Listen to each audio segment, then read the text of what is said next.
এই 25 বছরে পাপগুলো কি করা হয়েছে, কোনো একটা পাপ বাকি আছে কিনা যা করা হয় নাই। 25 ইয়ার্সের মধ্যে অনেকেই জিনা করেছে, অনেকেই। আমি আপনাদের কথা বলছি না, এভারেজ আমি পুরো বাংলাদেশের ইয়াং জেনারেশনের কথা বলছি। 25 বছরের ইয়াং এই প্রজন্মটা, এই লেটেস্ট যে প্রজন্মটা, এদের অনেকেই জেনা করেছে, বিবাহ বহির্ভূত সম্পর্ক। এবং আমরা এখন জেনাকে অনেক সময় উস্কেও দেই, আমরা অনেক সময় এটাকে প্রমোটও করি, আমরা এটাকে ফ্যাশনও মনে করি। কারণ আমাদের ঢাকায় মানুষ বলে যে তোর গার্লফ্রেন্ড নাই, এটাই হচ্ছে ওদের কাছে অবাক করা বিষয়। সবাই ঘুরে, ঈদের দিন তুই ঘুরতে পারিস না? আমাদের ফ্যামিলির মধ্যে একজন বলতেছিল তার মেয়েকে, সবাই ঈদের দিনে বাইরে যায়, তুই যেতে পারস না? ঢাকায় এভাবে কথা বলে। তার মানে এটাই ফ্যাশন, মানে আমরা জেনাকে উস্কেও দিচ্ছি। তার মানে 25 বছর আমরা অনেকে জেনাও করেছি। মাদকের সাথে সম্পৃক্ত কত পার্সেন্ট ইয়াং জেনারেশনে আমাদের দেশে? ক্যালকুলেট করেন, আপনি গুগল করেন, দেখেন কত পার্সেন্ট আমাদের দেশে মাদক সেবন করে। ইভেন এখন কিশোর গ্যাং বের হয়েছে, কিশোর গ্যাংয়ে অনেক যুবকরা যায়, অনেকে রাস্তাঘাটে মারামারি করে, অনেকে পলিটিক্যাল দলাদলির মধ্যেও আছেন অনেকেই। এবং এখানে ভাই ভাইয়ের রক্ত ঝরাই আমরা। উভয় মুসলিম, কিন্তু উভয় মুসলিম, জুমার দিন একসাথে নামাজ পড়ে। তাহলে এটা কোন দর্শন যেটা আমার ভাইকে শত্রু বানিয়ে দিল, আর পশ্চিমারা গাছের আড়ালে বসে বসে হাসছে? কারণ এই দর্শনগুলো তো ওরাই দিয়েছে। তো 25 বছরের পাপগুলো একটু ক্যালকুলেট করি। প্রিয় দিনী বোন, একটু হিসাব করবেন যে 25 বছর আপনি কতদিন পর্দা করেছেন, কত 25,000 মানুষ আপনার চেহারা দেখেছে কিনা, এই 25 বছরে কত হাজার মানুষ আপনার চেহারা দেখেছে। আর ছেলেরা আপনাকে দেখলে কখনো চেহারা সুরত দেখে না। বেগানা নারীর দিকে একটা ছেলে যখন তাকায় এবং সেক্সুয়াল ডিজায়ার নিয়ে তাকায়, তখন সে চোখ দিয়ে তাকে রেপ করে। ভেরি সরি টু সে যে আপনি প্রচুর চোখ দিয়ে রেপড হয়েছেন প্রিয় দিনী বোন। অনেকেই আপনাকে চোখ দিয়ে রেপ করেছে, আপনি বুঝতেই পারেন নাই। তো এই 25 ইয়ার্স আমরা অনেক কিছুই করেছি, অনেক কিছুই করি নাই। এখন একটু আজকে সাদা একটা কাগজ নিয়ে আমরা একটা হিসাব করব যে আমরা 25 বছরে কী করেছি, কী করি নাই, কী পাপ করেছি, কী করি নাই, কী পুণ্য করেছি, কী করি নাই। আমি আগে মনে করতাম যে একটা খালেস তওবা ইনশাআল্লাহ আল্লাহ পাক সব মাফ করে দিবেন। আসলে আল্লাহ পাক মাফ করেই দিবেন, কিন্তু ভিতর থেকে স্যাটিসফাই হতে পারবেন না আপনি। এখন যদি আপনি এখান থেকে আমার এই লেকচারটা শুনে আল্লাহর ওলি হয়ে যান এবং আপনি বড় মুহাদ্দিস, মুফতি, দিনের বড় দায়ী ইলাল্লাহ, বড় পলিটিশিয়ান, বড় ইঞ্জিনিয়ার, মানে যারা ওয়ার্ল্ডকে ইসলাম স্ট্যাবলিশমেন্টের দিকে নেতৃত্ব দিচ্ছেন, এমনও মানুষ যদি আপনি হয়ে যান, আপনি এই 25 বছরের ঋণটা শোধ করতে পারবেন না। এই 25 বছরের ঋণ আপনাকে প্রতিনিয়তই ভিতরে ধুকিয়ে মারবে আর কি, যেটা আমাদেরকেও মারে ভিতর থেকে। যে আমরা যদি আগে থেকে বিষয়গুলো বুঝতাম, যদি আরও আগে থেকে স্টাডি করতে পারতাম, আরও বেশি যদি আমি আলেম ওলামার সাথে মিশতে পারতাম, আরও যদি বেশি গভীরে যেতে পারতাম, তাহলে কতই না ভালো হতো। তো আমি আশা করি কথাগুলো আপনাদের কলিজায় পৌঁছাবে ইনশাআল্লাহ। এখন লাইফের এটা সবচেয়ে ভাইটাল পার্ট। এই সম্পর্কে আমি জাস্ট 2টা হাদিস বলে আস্তে আস্তে কনক্লুশনের দিকে যাচ্ছি। নবী সাল্লাল্লাহু আলাইহি ওয়াসাল্লাম বলছেন যে 7 শ্রেণীর মানুষকে আল্লাহ পাক কিয়ামতের দিনে আরশের ছায়া দিবেন। কত শ্রেণী ভাই? তার মধ্যে সেকেন্ড শ্রেণীটা হচ্ছে সেই যুবক নাশা ফি ইবাদাতিল্লাহি তাআলা, যে আল্লাহ পাকের ইবাদতে তার যৌবনকালটা কাটিয়ে দিয়েছে। এখনও বাকি আছে আপনার সামনে। যৌবনকাল কতটুকু? হয়তো 15 to 40। তার মানে এখনও 40 বা 50 বছর পর্যন্ত আপনার যৌবনটিকে থাকবে ইনশাআল্লাহ, যদিও বা এই যুগে থাকে না আর কি। আমরা তো ফ্যান্টাসিতে ভুগি অনেক সময়, 4টা বিয়ে। বাস্তবতা হচ্ছে এই যুগে একটাই ডিফিকাল্ট, একজনকে সন্তুষ্ট করে কি ডিফিকাল্ট। এখন সেই যুগ না তো, আমরা তো হর্স রাইড করি না, আমরা তো এক্সারসাইজ করি না, আমরা তো এখন অনেকে খেলিও না, আমরা ফাস্ট ফুড খাই, আমরা হাইজেনিক খাবার খাই না, আমরা আগেকার মানুষদের মতো অনেক কিছুই করি না। এনভায়রনমেন্ট নষ্ট হয়ে গেছে, পলিউশন আছে, সব মিলে এখন আমাদের যৌবন যে 50 বছর পর্যন্ত থাকবে, এটা নিশ্চয়তা দেওয়া যাচ্ছে না যদি আমরা বেঁচেও থাকি। আর কত যুবক যুবতী ভাই বোন যে যৌবনকালেই চলে যায় তার তো ঠিক নাই। প্রিয় দিনী ভাইয়েরা, আমরা আলোচনা করছিলাম যৌবন সম্পর্কে। এই বিষয়ে আমি 2টো হাদিস বলার নিয়াত করেছিলাম। তো প্রথমটা শুনিয়েছি মোটামুটি, সেটা হলো নবী সাল্লাল্লাহু আলাইহি ওয়াসাল্লাম বলেছেন যে কিয়ামতের মাঠে আল্লাহ রাব্বুল আলামিন যে 7 শ্রেণীর মানুষকে তার আরশের ছায়া দিবেন, তার মধ্যে 3য় শ্রেণী হচ্ছে সেই যুবক যে তার যৌবনকালটাকে আল্লাহর পথে উৎসর্গ করেছে বা কাটিয়ে দিয়েছে। আরেকটা হাদিস যেটা বলতে চাচ্ছিলাম সেটা হলো, কিয়ামতের মাঠে 5টা প্রশ্ন হবে, স্পেশাল 5টা প্রশ্ন, যে 5টা প্রশ্নের উত্তর না দেয়া পর্যন্ত কাউকে ছাড়া হবে না। তার মধ্যে প্রথম প্রশ্নটাই হচ্ছে তোমার জীবন কোন কাজে কাটিয়েছো, এবং দ্বিতীয় প্রশ্ন হচ্ছে তোমার যৌবন কোন কাজে কাটিয়েছো। সো আমি বলছিলাম আপনাদেরকে যে যৌবনকালটাকে যদি আমরা আল্লাহর পথে কাটাতে পারি, ইনশাআল্লাহ তাআলা আমাদের এই যে উদ্দেশ্যটা, যে নিজেরা দিন পালন করব, নিজের পরিবারের মধ্যে প্রতিষ্ঠা করব, আমাদের সমাজে দিন ইসলামের দাওয়াতি কাজ করব, যেখানেই থাকি সৎ থাকব, একদিন ইনশাআল্লাহ দিন আবার বিজয়ী হবে, এই যে স্বপ্নগুলো, এগুলো বাস্তবায়িত হবে ইনশাআল্লাহ তখনই যখন আমরা নিজেরা পরিবর্তিত হয়ে সমাজের জন্য ভালো কিছু বয়ে নিয়ে আসবো ইনশাআল্লাহ। তো আমি জাস্ট কয়েকটা পয়েন্ট আপনাদের সাথে একটু শেয়ার করে শেষ করে দিব, যে এখন থেকে কিভাবে আপনারা বা আমরা আমাদের যৌবনটাকে আল্লাহর পথে কাটাতে পারি। প্রথম যে পয়েন্টটা আমি লিখে নিয়ে এসেছি সেটা হলো, আমি একটু বলেওছিলাম যে আমাদের নিজস্ব খসড়া একটা আমলনামা তৈরি করতে হবে আর কি। আজকে আমরা সেটা করতে পারি বাসায় গিয়ে, যে আমরা যদি আমাদের গড় আয়ু হয় 60 বছর, তাহলে আমরা এখন কতটুকু সময় পেতে পারি, আর এই সময়টুকুর মধ্যে আমাদের টার্গেট কি, আমরা আসলে কি চাচ্ছি, কি অ্যাচিভ করতে চাই, যা চলে গেছে এই সময়টুকুর মধ্যে আমরা কিভাবে আল্লাহর রহমত পাবো, ক্ষমা পাবো কিভাবে।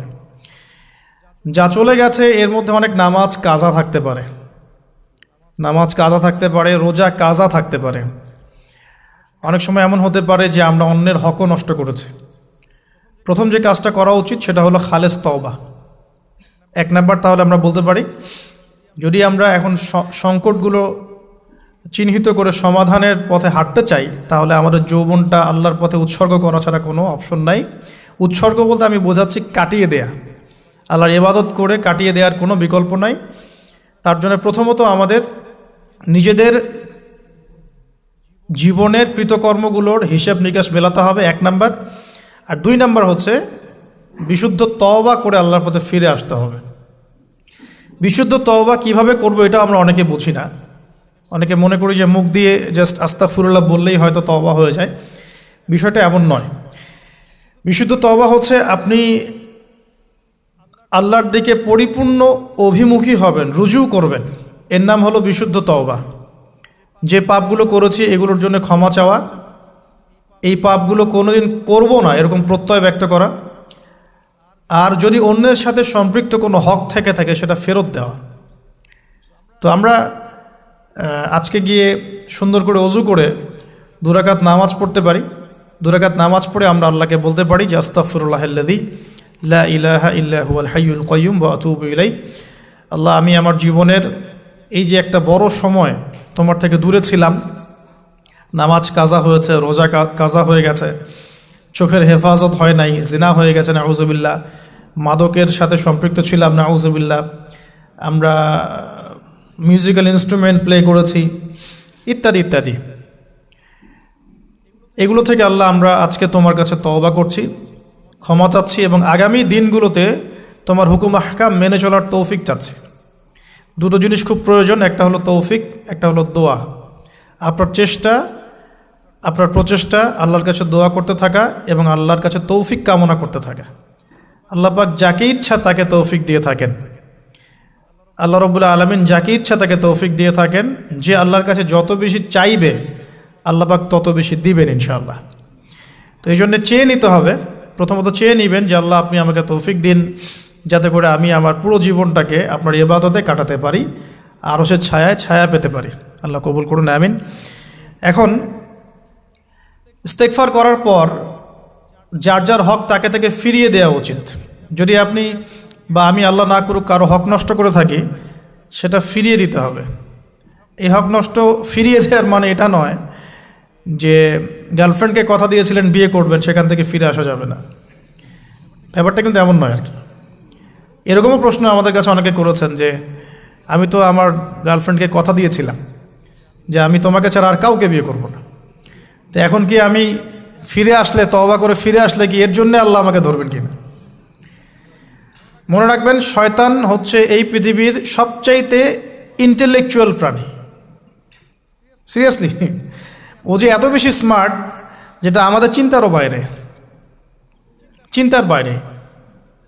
যখন শয়তান সরাসরি মানুষকে পথভ্রষ্ট করতে ব্যর্থ হয়, তখন কিছু নেক সুরত ধারণ করে। দিনী ভাই দিনী বোন, এটা নেক সুরত, ঠিক আছে। তারপরে দাড়ি টুপিওয়ালা মানুষের মধ্যে এটা ঢুকিয়ে দেওয়া যে আমি তো অনেক আবেদ মানুষ, পরহেজগার, ওরা তো ককরোচ। দেখবেন বেশি না, 1 মাস যদি কেউ নামাজ পড়ে, 1 মাসে 10টা বই পড়াশোনা করে, ইসলাম সম্পর্কে একটু ঘাটাঘাটি করা শুরু করে, অন্যদের সাথে কথা বলার ক্ষেত্রে তার যে বডি ল্যাঙ্গুয়েজ, এটা খেয়াল করবেন। তো শয়তান কিন্তু অনেক স্মার্ট, এভাবে শয়তান অনেকভাবে মানুষকে প্রতারিত করতে পারে। সো শয়তানের নেক্সট শুরুতে ধোকায় পা দিবেন না। আল্লাহ পাক আমাদের সবাইকে হেফাজত করুন, আমিন। খুব ভালো একটা কাজ করছি মনে করেন, একটা বড় প্রজেক্ট করছি সারা বাংলাদেশ ব্যাপী, একটু মনের মধ্যে ঢুকিয়ে দিল যে মানুষ তো দেখুক, মানুষ ভালো বলুক, যথেষ্ট আমল ধ্বংস হওয়ার জন্য। এতটুকু যথেষ্ট আমল ধ্বংস হয়ে যাওয়ার জন্য। আল্লাহ মাফ করুক আমাদেরকে। তো প্রথমে প্রিয় ভাই, তওবা করে ফিরে আসা, যার যার হক তাকে তাকে ফেরত দিয়ে দেওয়া। এরপরের সবচাইতে ইম্পর্ট্যান্ট জায়গাটাই হচ্ছে ইলম অর্জন করা। যেখানে আছেন সেখানেই থাকবেন, মানে যে যে প্রতিষ্ঠানে যে সাবজেক্টে পড়ছেন, এখন আপনাদের প্রায় জীবনের 20টা বছর চলে গেছে। এখন সবার পক্ষে আবার ইউটার্ন করে জিরো থেকে স্টার্ট করা পসিবল না, এবং এটা বুদ্ধিমানের কাজও হবে না, এটা বুদ্ধিমানের কাজও হবে না। ওই সেকশনে যারা আছেন তাদের সংখ্যা কিন্তু প্রচুর, যারা দিনী লাইনে পড়াশোনা করছেন, ঠিক আছে। আল্লাহ চাইলে তাদের মধ্য থেকেই ইনশাআল্লাহ এমন অনেক বড় বড় মুফতি, মুহাদ্দিস, ইমাম তৈরি হবেন, যারা ধর্মীয় অঙ্গনে নেতৃত্ব দিবে ইনশাআল্লাহ। আর যদি দেখা যায় তারা তাদের দায়িত্ব পালন না করেন, তখন আল্লাহ পাক জেনারেল থেকে মানুষ উঠায় নিয়ে আসবেন। এটা আল্লাহ পাকের কৌশল, আল্লাহ পাক করতে পারেন। এখন আপনি কি করবেন? যেহেতু আপনারা 20-25 বছর পার করে আসছেন, যে সাবজেক্টে পড়ছেন কন্টিনিউ করতে থাকবেন। যদি এনভায়রনমেন্ট থাকে ফ্রি মিক্সিংয়ের, এখানে আপনি আপনার চোখকে হেফাজত করার চেষ্টা করবেন সর্বোচ্চ। এ ব্যাপারে আমি একটা বই সাজেস্ট করি, এই বইটা পড়লে ইনশাআল্লাহ আপনার অন্তরের মধ্যে এই বিষয়গুলো কমে আসবে ইনশাআল্লাহ। সেটা হলো তাসকিয়া, ও আরেক নামে এসেছে, সেটা হলো তাসাউফ ও আত্মশুদ্ধি। তাসাউফ ও আত্মশুদ্ধি পুরো ওয়ার্ল্ডের ওয়ান অফ দ্য মোস্ট, বলবো যে অনারেবল একজন আলেমে দিন, টপ 10-এর মধ্যে একজন, আল্লামা তাকি উসমানী দামাত বারাকাতুহু, তার লেখা বই তাসাউফ ও আত্মশুদ্ধি। বাংলাদেশে যে মাকতাবাতুল আশরাফ তারা প্রকাশ করেছে। এই বইটা যদি পড়েন, আপনার মনের মধ্যে নফসের যে খারাপ রিপুগুলো, এগুলো আস্তে আস্তে কমতে থাকবেন সব। এবং এই বইটা আমি বলি যে বারবার পড়া উচিত, বারবার পড়া উচিত। হ্যাঁ, তো আল্লাহ তৌফিক দান করুন। এখন পুরোপুরি ট্র্যাক চেঞ্জ করতে যাবেন না, আপনি আপনার ট্র্যাকেই থাকবেন। এখন এই ট্র্যাকে থেকে আপনি কিভাবে ইসলামিক বেসিক জ্ঞান অর্জন করবেন, কিভাবে পসিবল? কঠিন, অসম্ভব কিছু না, কঠিন। আমি অভিজ্ঞতা থেকে বলি আমার মতো করে। ফার্স্ট অফ অল, একজন বিজ্ঞ কারি সাহেব, হাফেজে কোরআন বা কারি, প্রাথমিক স্টেজ বলছি, বিজ্ঞ একজন কারি সাহেব বা হাফেজে কোরআন, যার সাথে আপনার ভালো সম্পর্ক বা যাকে আপনি চিনেন, রিনাউন্ড, বা যিনি খুব কোঅপারেটিভ, আপনাকে সময় দেন, টাইম দেন, এরকম কারো কাছে গিয়ে আপনি কোরআন তেলাওয়াত করা শিখবেন আগে। ফার্স্ট অফ অল এটা কাজ, কোরআন তেলাওয়াতটা আগে শিখবেন। আমি তো যে দুঃখ করে বলি, কষ্ট করে বলি, যে আমাদের এই দিনী অঙ্গনে এমন অনেক মানুষ আছে যারা ইভেন কোরআন রিসাইট পর্যন্ত করতে না পেরেও অনেক বড় বড় জায়গায় অভিনয় করেন, দিনিয়াতের অভিনয় করে যান, নিজের সাথে অভিনয় করে যান। অনেক সময় উদ্ধতাবশত বড় বড় আলেমদেরকে বাহাসের জন্য চ্যালেঞ্জ করে থাকেন, অথচ কোরআন তেলাওয়াত শুদ্ধ না। কোরআন তেলাওয়াত শুদ্ধ না মানে নামাজই হচ্ছে না।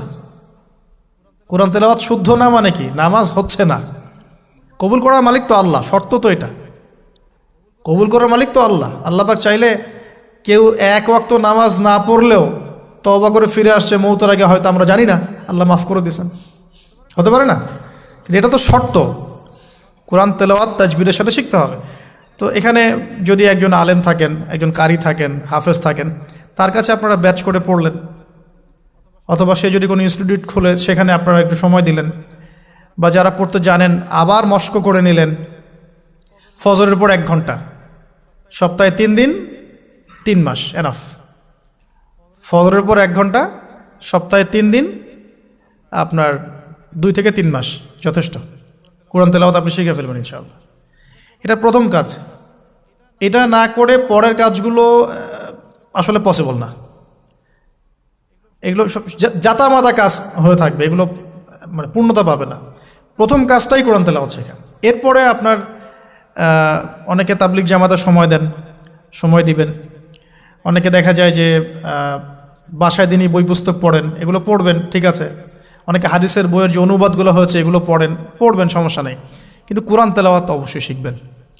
তারপরে আপনি যদি এখান থেকে বের হওয়ার পরে বা রানিং অবস্থাতেও যদি সময় বের করতে পারেন, তাহলে মাদ্রাসা অঙ্গনের কোনো আলেমের সহবতে গিয়ে আপনি অ্যারাবিক ল্যাঙ্গুয়েজ এবং অ্যারাবিক গ্রামার শিখবেন। ওটা আপনার শেখার লেসন 2, কোরআনের পর এটা শেখার লেসন 2। অ্যারাবিক ব্যাকরণ, অ্যারাবিক গ্রামার এবং অ্যারাবিক ল্যাঙ্গুয়েজ ছাড়া কোরআনের তাফসির তর্জমা এগুলো বোঝা যায় না। যে যাই বলুক এটাই ফুল স্টপ কথা। তাফসির আপনি তো বঙ্গানুবাদ দেখে অনেক কিছু বুঝতে পারেন ঠিকই। আল্লাহ পাক বলেছেন সুদ খেও না, জেনার ধার কাছে যেও না, এগুলো কমন মেসেজ, সেগুলো সবাই নিতে পারে। একজন অমুসলিম ভাইও ওইটা যদি বাংলা পড়তে পারে সেও বুঝতে পারবে কি বলতে যাচ্ছেন আল্লাহ পাক। অ্যারাবিক ল্যাঙ্গুয়েজ, অ্যারাবিক গ্রামারের ভিতরে না ঢুকলে আপনি কোরআনের ভাষাটাকে ধরতে পারবেন না। আল্লাহ পাকের যে মানে ঐশী গ্রন্থের বালাগাত, এটা আপনি বুঝতে পারবেন না। তো এই জন্যে এটা তো সিম্পল এক্সাম্পল। আমরা যদি এখানকার ল্যাঙ্গুয়েজ কি বইগুলোর, ইংরেজি না বাংলা? ইংলিশ। মাশাআল্লাহ, ইংলিশ ল্যাঙ্গুয়েজ যদি না জানতাম আমি কি এখানে পরীক্ষা অ্যাটেন্ড করতে পারতাম? আমি তো ওই টপিকটাই বুঝবো না, কোন টপিক আলোচনা হচ্ছে, স্যার কী পড়াচ্ছেন। আমার তো ইংরেজি গ্রামারের এবং ইংরেজি ল্যাঙ্গুয়েজটিক আমার কোনো দক্ষতা নাই। তাহলে আমি কীভাবে ওই চ্যাপ্টার 1, চ্যাপ্টার 2, চ্যাপ্টার 3, এই টপিক ওই টপিক কেমন করে বুঝতে পারি? সিমিলার এখানে কোরআনের ক্ষেত্রে যদি আপনি ল্যাঙ্গুয়েজগুলো না জানেন এবং গ্রামারটা না বোঝেন, তাহলে কোন সূরার ভিতরে কি গভীর মর্ম এগুলো আপনি ধরতে পারবেন। ভাষা একটা অর্থ বুঝতে পারবেন। ভাষা অর্থ পরীক্ষায় পাশ করাতে পারে, কিন্তু A+, গোল্ডেন A+ আনতে পারে না। তো আশা করি আপনি বুঝতে পারছেন যে আমি কী বলতে যাচ্ছি। তো এটার জন্যে এখন এক্সাম্পল বুঝে নেন। এই যে এখানে ইংরেজি ল্যাঙ্গুয়েজ পড়ছেন, ওই ল্যাঙ্গুয়েজের উপরে বেস করে আপনি বইগুলো শেষ করছেন, এটা কি ওস্তাদ ছাড়া করছেন না ওস্তাদ সহ করছেন? টিচার লাগে না? সেম জিনিস কোরআনের ভাষা শিখতে হলেও, গ্রামার শিখতে হলেও এরকম কিছু ওলামায়ে কেরাম আপনাকে খুঁজে বের করতে হবে। এখন ওলামায়ে কেরামরা কিন্তু অনেক ব্যস্ত, অনেকের অনেক কাজ থাকে, অনেকের মাদ্রাসা থাকে, অনেকের দিদি খেদমত থাকে। এর মধ্যেও আল্লাহর কাছে দোয়া করতে থাকেন, ইনশাল্লাহ আপনাকে আপনার ওস্তাদ আল্লাহ পাঠিয়ে দিবেন ইনশাল্লাহ। আল্লাহ পাক কাউকে ওস্তাদ ছাড়া রাখবেন না। তো ওস্তাদের কাছে আপনার বিহেভিয়ার কেমন হবে? এখন আপনি টিচারের সাথে যেমন বিহেভিয়ার রাখেন সেরকম তিনি সবক দিবেন, আপনি সেটা বাসায় কভার করবেন, নতুন পড়া নেবেন, আবার পড়া দিবেন। এইভাবে আস্তে আস্তে 4-5টা ক্লাসিক্যাল অ্যারাবিক গ্রামারের বই যদি কভার করতে পারেন, ইনশাআল্লাহ আপনি কোরআনের এই যে আলহামদুলিল্লাহি রাব্বিল আলামিন পড়ছেন, অর্থটা নিজেই বুঝতে পারবেন। হ্যাঁ, যালিকাল কিতাব লা রাইবা ফিহি হুদাল লিল মুত্তাকিন পড়ছেন, আপনি নিজেই বুঝতে পারবেন যে আল্লাহ পাক কী বলছেন আমাকে। তো এই যোগ্যতাটা অর্জন না করলে সত্যিকার অর্থে আমরা যে কোরআনিক সমাজ যেটা বলি আর কি বড় গলায়, এটা আসলে বাস্তবায়িত হবে না, তা আমার মত। আর এরপরে আপনি আরও উঁচু লেভেলে যদি পড়তে পারেন, যে পড়াশোনা শেষ, আপনার জব সেকশন নিশ্চিত, আপনার সময় আছে মাশাআল্লাহ, এখন এই সময়ের মধ্যে আপনি চাইলে হাদিসের যে কিতাবগুলো, হাদিসের বেসিক কিতাবগুলো মোতালা করতে পারেন। যে কাজটা আমি এখন করছি আর কি, হাদিসের বেসিক কিতাবগুলো আপনি মোতালা করতে পারেন। এটার জন্য অ্যারাবিক এবারত পড়ার যোগ্যতা অর্জন করতে হবে। এটা কি জিনিস? এটা হচ্ছে জবর জের পেশ ছাড়া আরবি পড়ার যোগ্যতা। এখন যে কোরআন তেলাওয়াতটা আপনি শিখবেন সেটা হচ্ছে জবর জের পেশ দেয়া কোরআন আপনি পড়বেন, তাই না? কিন্তু হাদিসের যে বইগুলো আছে এই বইগুলোর মধ্যে কিন্তু কোনো জবর জের পেশ দেয়া থাকে না। মৌলিক কিতাবের কথা বলছি, মৌলিক যে বইগুলো। অনেকে মনে করেন অনুবাদ করা বইগুলোই মনে হয় মূল বই, এগুলো হচ্ছে ওই বইগুলোর অনুবাদ, আংশিক অনুবাদ, পুরোপুরি অনুবাদ নয়। মূল বইগুলো পড়তে হলে এবারত পড়ার যোগ্যতা অর্জন করতে হবে। এটা level 3, Arabic grammar, Arabic language শেখার পর এই লেভেলে মানুষ যায়। আর একটু ধাপগুলো চিন্তা করতে থাকেন, কোন ধাপে গিয়ে কোন বইগুলো পড়তে হয়। আর অনেক সময় আমরা কি উদ্ধত আচরণটাই না করি হুজুরদের সাথে, আলেমদের সাথে, স্কলারদের সাথে। বিকজ আমাদের সামনে একটা চমৎকার প্ল্যাটফর্ম আছে ফেসবুক, তাই না? এখানে তো মানে রাত দিন, দিন আর রাত একে, রাতকে দিন বানানো যায়, দিনকে রাত বানানো যায়। হ্যাঁ, এখানে ওই যে আলোর প্রতিসরণের মতো হয় আর কি, সাইজ এতটুকু, বিম্ব হবে এত। তো আল্লাহ মাফ করুক আমাদেরকে। এখন হাদিসের মোতালা যদি করতে না পারেন, ওই পর্যায়ে যেতে না পারেন, তাহলে কি? তাহলে ওই হাদিসের মধ্যে যে কিতাবগুলো বাজারে অনুবাদ হয়েছে ওগুলো পড়তে হবে। যেমন অনুবাদ হয়েছে ফয়জুল কালাম। ফয়জুল কালাম একটা হাদিসের কিতাব, মাদ্রাসায় পড়ানো হয়। এর মধ্যে চমৎকার অনেকগুলো হাদিস আছে, প্রায় সম্ভবত 1000-এর বেশি হবে। এরপরে মোতালা করতে পারেন আপনি মিশকাতুল মাসাবিহ, এই বইটাও অনুবাদ হয়ে গেছে, এটাও ভালো কিতাব মাশাআল্লাহ। এরপরে আছে রিয়াদুস সালেহিন, এটাও একটা চমৎকার কিতাব। বুলুগুল মারাম মিন আদিল্লাতিল আহকাম, এটা একটা কিতাব আছে, এটাও মোতালা করতে পারেন হাদিসে। এরপরে আছে আপনার এখন যেটা বলছি, ইসলামিক ফাউন্ডেশন হয়েছে অনেক আগেই। এছাড়া বাংলা বাজার ঢাকায় যে ইসলামিক লাইব্রেরিগুলো, প্রকাশনা সংস্থাগুলো আছে, তারা মোটামুটি আবু দাউদ, তিরমিজি, নাসাই, ইবনে বাজা, কোনো প্রকাশনী বুখারী মুসলিমের কিছু ভার্সনও অনুবাদ করেছে। তবে এই উঁচু লেভেলের হাদিসের কিতাবগুলো শুরুতেই হাত দেওয়া যাবে না, এটা একটা মাথায় রাখবেন। শুরুতেই এই বড় বড় কিতাবগুলো হাত দেওয়া যাবে না। প্রথমে মানে আমরা তো আগে এসএসসি ইন্টার পাস করে এখানে আসছি না, নাকি আগে ডাইরেক্ট এখানে ভর্তি হয়েছে? একই বিষয়। ওরকম ফয়জুল কালামের মতো বইগুলো আগে পড়তো, ফয়জুল কালাম, আলফিয়াতুল হাদিস, রিয়াদুস সালেহিন, মিশকাত, এগুলো আগে পড়বেন। তারপরে গিয়ে যদি যোগ্যতা হয় ওই বইগুলো হাত দিবেন। তবে অনেক সময় দেখা যাবে একটা হাদিস বুঝতে পারছেন না, কোরআনের আয়াত বুঝতে পারছেন না, ওই অবস্থাতেই ওই হাদিস এবং ওই কোরআনের আয়াতকে রেখে দিবেন। এটাকে নিয়ে কোনো রকমের কনক্লুশনে চলে যাবেন না, আর ওইটাকে নিয়ে প্রচার করতে যাবেন না। বরং এগুলোকে একত্রিত করে সপ্তাহে একদিন আবার আলেমের কাছে চলে গেলেন, ওস্তাদ এগুলো বুঝি নাই, লাস্ট উইকে আমি এগুলো পড়েছি, এটা বুঝি নাই, তিনি বুঝিয়ে দিবেন ইনশাআল্লাহ। এগুলো পড়াশোনা। এর পাশাপাশি আমি বলছি বিষয়ভিত্তিক ইতিহাসের বই চলে আসছে, ইসলামের ইতিহাসের বই চলে আসছে। তারপরে সিরাতের অনেক বই বাজারে চলে আসছে, প্রায় 40-45টা বই পাওয়া যায় সিরাতের এখন বাংলাদেশে। তারপরে ফিকহের অনেক বই অনুবাদ হয়ে গেছে। এছাড়া আকিদার অনেক বই পাওয়া যায়। সবচেয়ে ভালো হয় যে আকিদা তাহাভিয়া বইটা পড়তে পারেন, এই বইটা পড়লে অনেক চমৎকার হবে। এর পাশাপাশি বরেণ্য ওলামায়ে কেরামদের বই পড়বেন। মানে বরেণ্য ওলামায়ে কেরাম কারা? যারা পুরো ইসলামিক বিশ্বে স্বীকৃত, যারা কোনো সাম্প্রদায়িকতা বিলং করেন না, যে আমি এই সম্প্রদায়ের মানুষ, আমি ওই সম্প্রদায়কে মুসলিম মনে করি না, এরকম না। যারা বরেণ্য, রিনাউন্ড ওলামায়ে কেরাম সারা ওয়ার্ল্ডে। এই যে বললাম আল্লামা তাকি উসমানী হাফিজাহুল্লাহ, একজন বরেণ্য আলেম, তার যে কোনো কিতাব চোখ বন্ধ করে পড়তে পারেন, কোনো সমস্যা নেই। বাংলাদেশে আব্দুল মালেক সাহেব হাফিজাহুল্লাহ, মারকাজুদ দাওয়ার পরিচালক, একজন বরেণ্য আলেম। আশরাফ আলী থানভী রহিমউল্লাহ একজন বরেণ্য আলেম। হানাফি কওমের ফিকহে এরকম অনেক বরেণ্য ওলামায়ে কেরাম আছেন। তারপরে আরবের মধ্যে এমন অনেক বরেণ্য আলেম আছেন, শাইখ উসাইমিন, শাইখ বিন বাজ, সালেহ আল ফাওজান, এরকম অনেক বড় বড় আলেম আছেন যারা রিনাউন্ড ওলামায়ে কেরাম। তাদের কিতাবগুলো আপনি পড়তে পারেন, কিন্তু যাদের মানে লেখা এবং গবেষণাগুলো ছাত্র পর্যায়ের, এগুলোকে আপনি প্রামাণ্য বই বানাবেন না।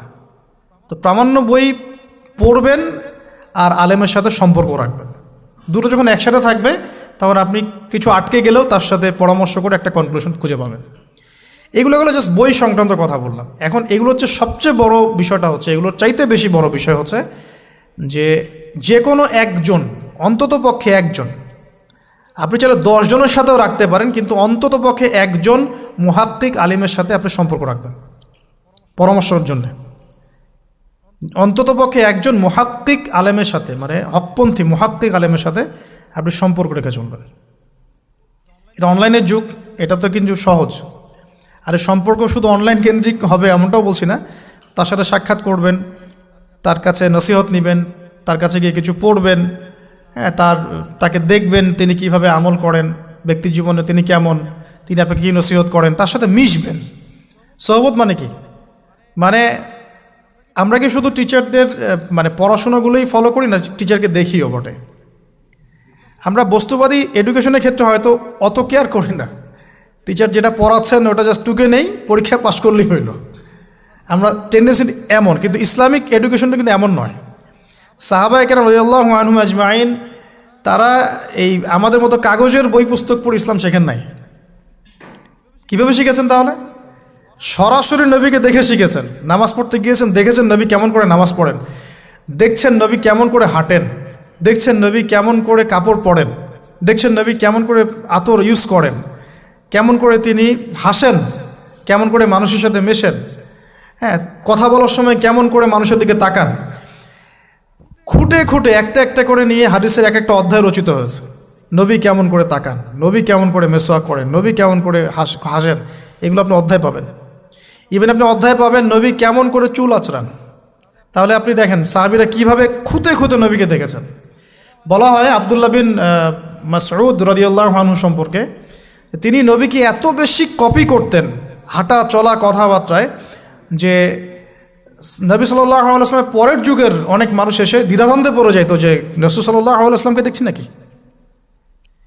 এমনভাবে কপি করতেন, এমনভাবে। সো এখানে আমি সোহবতের বিষয়টা বোঝাতে যাচ্ছি যে কোনো অন্ততপক্ষে একজন মুহাক্কিক আলেমের সাথে সম্পর্ক রাখবেন, অন্তত একজন। আপনি চাইলে 10 জন 20 জন 50 জনের সাথে রাখতে পারেন, অন্ততপক্ষে একজন যাকে দেখে আপনি শিখবেন, আপনার স্টাডিগুলোকে আপনি যেটা সমস্যা ফেস করছেন সেগুলোকে তার সামনে পেশ করতে পারেন। এটা আমি খুঁজে দিব না আপনাদেরকে, নাম বলেও দিব না, আমি কার কার সাথে সম্পর্ক রেখে চলি এটা আমি বলবো না, এটা আপনাকে খুঁজে বের করতে হবে। তবে এখানে আমি একটা কথা বলে দিব যে যেহেতু আমরা সব সাধারণ মানুষ, কারণ আমরা তো কেউ স্কলার নই, এখানে আমরা কেউ মানে যেটা বলি যে মুজতাহিদ, ইজতেহাদ করার যোগ্যতা রাখি না আমরা এখানে কেউ। সেক্ষেত্রে অবশ্যই আমাদেরকে পূর্বসূরি ওলামায়ে কেরামদেরকে ফলো করতেই হবে, কারণ কোরআন সুন্নাহ নতুন করে গবেষণা করে আপনি তো সব মাসআলা বের করতে পারবেন না। এই কারণে আমাদেরকে মাযহাব মানতে হয়, এটা খারাপ কিছুই না। এটা নিয়ে অনেক কথা সমাজে এখন শুনি, দেখি, দরকার নাই, আমরা লা মাযহাবি, আমরা এইটা আমরা সেইটা, এগুলো আসলে বোগাস কথাবার্তা এবং সমাজ বিভক্তকরণের মূল হাতিয়ার এগুলো হয়ে গেছে এখন। সমাজের ইউনিটি নষ্ট করবেন কেন? কোরআন এবং সুন্নাহ আল্লাহ ফলো করতে বলেছেন, দ্যাটস অল। আর কোরআন সুন্নাহ আপনি কি এখন আমি যদি আপনাকে কোরআন এই যে দিলাম, নেন কোরআন, নেন তাফসির ইবনে কাসির, নেন তাফসির জালালাইন, নেন আপনি তাফসিরে মারিফুল কোরআন, নেন এইটা, এই যে বুখারী নেন, মুসলিম নেন, তিরমিজি, আবু দাউদ, নাসাই সব নিয়ে নেন। এখন আপনি কি গবেষণা করে সব মাসআলা আমাকে দিতে পারবেন? ইম্পসিবল আমার পক্ষে, এখন ইম্পসিবল একটা। তাহলে এগুলো যারা গবেষণা আগে করেছেন তাদের কিতাব তো আমাদেরকে পড়তে হচ্ছে। এটাই হলো তাদের মত নেয়া, তাদের মত অনুযায়ী পথ চলা। তো এই জিনিসগুলো নিয়ে যারা বাড়াবাড়ি করছে এটা খুবই দুঃখজনক। যে অবশ্যই কোরআন সুন্নাহকে ফলো করতে হলে আমাদেরকে হকপন্থী উলামায়ে কেরামের সোহবতে যেতেই হবে, তাদের বইপত্র, লেকচার, তাদের নসিহত, তাদের ফিকহের কিতাব, এগুলো আমাদের ঘাটতে হবে। আদারওয়াইজ আমরা সরাসরি কোরআন সুন্নাহর দাবি করলেও মানতে পারবো না, সরাসরি কোরআন সুন্নাহ মানিয়ে দাবি করলেও মানতে পারবো না, বিকজ আমি তো কোরআন সুন্নাহর সব জ্ঞান রাখি না। ক্রিপ্টোকারেন্সি হালাল না হারাম আমি যদি আপনাকে এখন প্রশ্ন থ্রো করে দেই, নেন সব বই দিয়ে দিলাম কোরআন সুন্নাহর, আপনি কি ঘেটে আমাকে অ্যান্সার দিতে পারবেন? তাহলে এটা ঘাটবে কারা? যারা এটা ঘাটার যোগ্যতা রাখে। তারা ঘেটে যখন একটা প্যানেল করে একটা ফতোয়া যখন আসবে যে না এটাই, তখন আমরা সেটাকে ফলো করব, দ্যাটস অল। এই জিনিসটা রাসূল সাল্লাল্লাহু আলাইহি ওয়াসাল্লামের যুগেও ছিল, সাহাবীদের যুগেও ছিল, তাবেঈনদের যুগেও ছিল, এটা আস্তে আস্তে চলে আসছে এই পর্যন্ত। তো এখানে ক্লাসিক্যাল যে ইসলাম চলছে এখানে থাকলে আপনার বিভ্রান্ত হওয়ার কোনো চান্স নাই। কিন্তু এর আশপাশে ব্যাঙের ছাতার মতো অনেক মতাদর্শ এসেছে এখন, নতুন নতুন অনেক। এগুলোতে পা দিলে নেক্সট শুরুতে ধোকা খাবেন শয়তানের মতো। ওই যে বললাম শয়তান নেক্সট শুরুতে ধোকা দেয়, মনে হবে যে আমি তো সরাসরি কোরআন সুন্নাহ ফলো করি, আদতে আপনি কোরআন সুন্নাহই ফলো করছেন না। আদতে আপনি কোরআন সুন্নাহর কিছুই ফলো করতে পারবেন না, বা ফলো করলেও আংশিক পারবেন, আংশিকটা পারবেন না। একটা মাসআলা মনে করেন, একটু বলেন এই জায়গায়, একটা মাসআলা মনে করেন এসেছে যে আমরা